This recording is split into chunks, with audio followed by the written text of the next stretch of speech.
Olá, tudo bem? Hoje eu vou mostrar para você como desvendar os segredos da alma, se comunicar com os espíritos e entender tudo sobre a reencarnação e as vidas passadas. Sem falar que nós vamos mergulhar nos ensinamentos de Allan Kardec, o estudioso do século das luzes que deu nome a essa doutrina tão interessante que é o Espiritismo. Então, se você está curioso para saber mais sobre o Livro dos Espíritos, entender o mundo imaterial e nossa conexão com ele, vem comigo nessa aventura.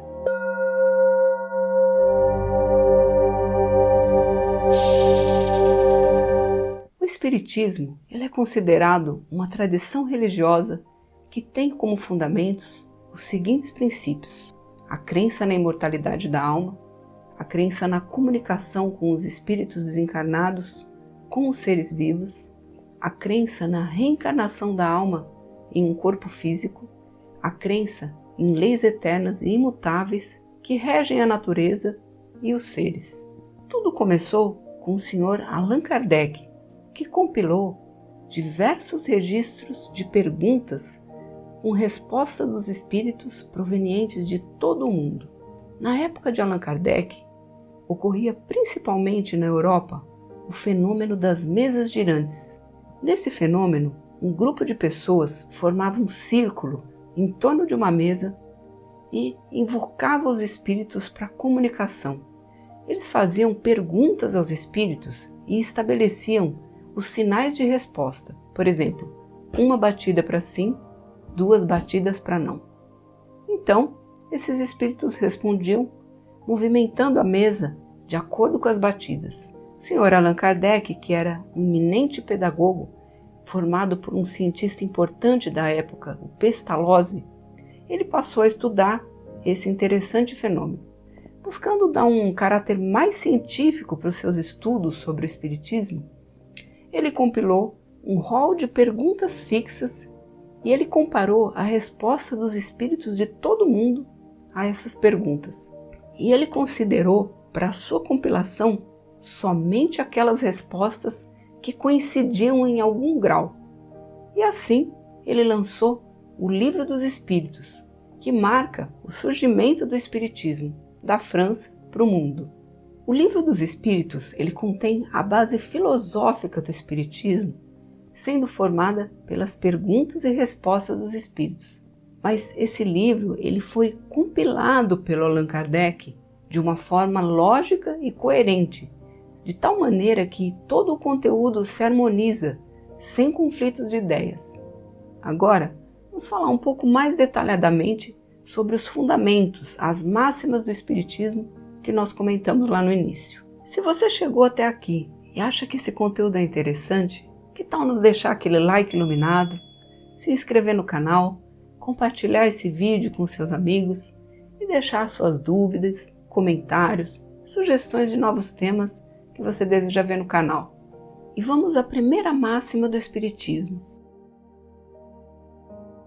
Os espíritas, eles compreendem que a nossa verdadeira vida é espiritual e não material, que nós estamos aqui nesse planeta encarnados a fim de aprender lições e acertar os nossos erros dessa vida e das vidas passadas. E assim nós vamos evoluindo sempre para a perfeição espiritual. Com isso, a nossa alma ela é imortal e o nosso corpo físico é passageiro, servindo apenas como uma roupagem descartável para que a gente possa vivenciar experiências e evoluir até que a gente esteja pronto para se integrar a Deus. Mas a nossa verdadeira essência ela está na alma e ela vai permanecer viva independente do corpo físico.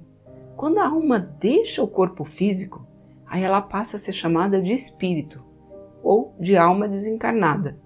Se nós somos espíritos em evolução, é provável que a gente possa também se comunicar com os espíritos, mesmo nós estando encarnados e eles desencarnados.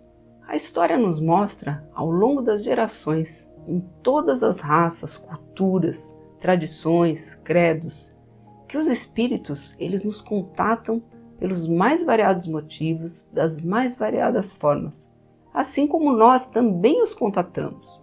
Em geral, os espíritos eles nos trazem avisos sobre possíveis ocorrências futuras que a gente pode modificar se a gente for precavido. Às vezes, eles podem nos trazer testemunhos do motivo real da sua morte, que não foi esclarecida. Eles também podem nos contar algo sobre como é o outro lado, como é o mundo espiritual. E normalmente, eles fazem essa comunicação por meio de um médium. Então, vamos para a segunda máxima, que é a mediunidade. O médium, ele é entendido no espiritismo como um intermediário entre o mundo espiritual e o mundo material. Todos os fenômenos que envolvem médiuns são chamados fenômenos mediúnicos, sendo que a mediunidade é a capacidade de um ser encarnado de se comunicar com os seres desencarnados. No mundo todo, desde tempos imemoriais, os fenômenos mediúnicos são registrados em diversos lugares e épocas da história, sob diversas formas. Nas tradições religiosas, a gente pode ver os médiuns na figura daquelas pessoas que intermediam a comunicação entre os deuses, os santos e os mortos com o mundo dos vivos e o mundo material. Com base nessa atemporalidade e nos estudos de Kardec, o Espiritismo entende que o médium é necessário para fazer a comunicação entre os espíritos e o mundo físico, e que há médiuns de diversas qualidades, os auditivos, os visuais, os sinestésicos, entre outros. Com isso, o médium é um dos principais fundamentos do Espiritismo, de modo que boa parte dos textos espíritas são fruto da comunicação dos espíritos com os médiuns. E vamos ao terceiro princípio, o fundamento do Espiritismo, que é a reencarnação. Outro princípio muito importante do Espiritismo é a reencarnação, por meio da qual o espírito encarna em um corpo físico a fim de evoluir. E por que reencarnação e não apenas encarnação? Porque só a primeira vez que o espírito encarna seria encarnação. Em todas as vezes seguintes, ele repete a encarnação, passando a chamar reencarnação. Depois que ele finaliza o seu ciclo de vida, o corpo morre, mas o espírito permanece vivo, seguindo adiante e reencarnando em outro corpo para continuar as suas vivências. Ao longo das inúmeras vidas na matéria, o espírito evolui ao ponto de ele transcender a matéria e não precisar mais dela para o seu aprendizado. Não se sabe ao certo quantas reencarnações são necessárias para uma evolução completa, nem se as vidas em um planeta são suficientes para ele atingir a transcendência, mas muito se especula a respeito. Algumas pessoas, elas tomam conhecimento das suas vidas passadas e elas compartilham as suas experiências, dando-nos pequenos vislumbres das tramas da eternidade. No entanto, a maioria dessas histórias são de difícil confirmação prática. Elas dependem muito mais da lógica e da perspicácia do interessado, e até da boa vontade da pessoa que está ouvindo essas histórias. A reencarnação é o que dá sustentação a uma justiça divina, porque ela permite ao errante corrigir os seus erros nas esteiras do tempo, fantasiado de diferentes personagens, ora como vítima, ora como algoz, ora odiando, ora perdoando. Sem a reencarnação, perde-se a possibilidade da justiça, porque quaisquer parâmetros que se utilize tornam até mesmo as oportunidades desiguais para todos.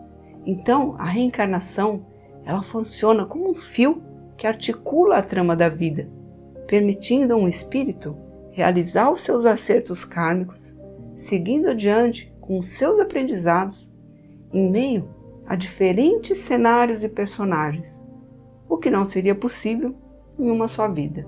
Por isso, a reencarnação é tão importante para o Espiritismo, porque ela permite ao espírito em evolução o retorno à vida material, vezes sem conta, a fim de ele vivenciar e transcender no teatro da existência.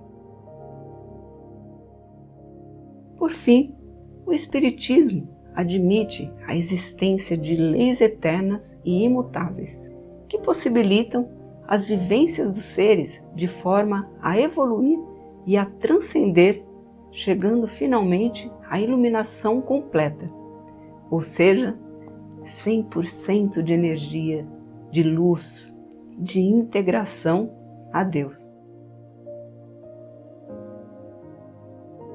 E aí, você curtiu essa viagem pelo mundo do Espiritismo? Espero que você tenha aprendido bastante e se inspirado para explorar mais essa doutrina fantástica que é o Espiritismo. E lembre-se, o Espiritismo não é só sobre fantasmas e mesas girantes. É sobre entender a nós mesmos, nosso lugar no universo e como nós podemos evoluir espiritualmente.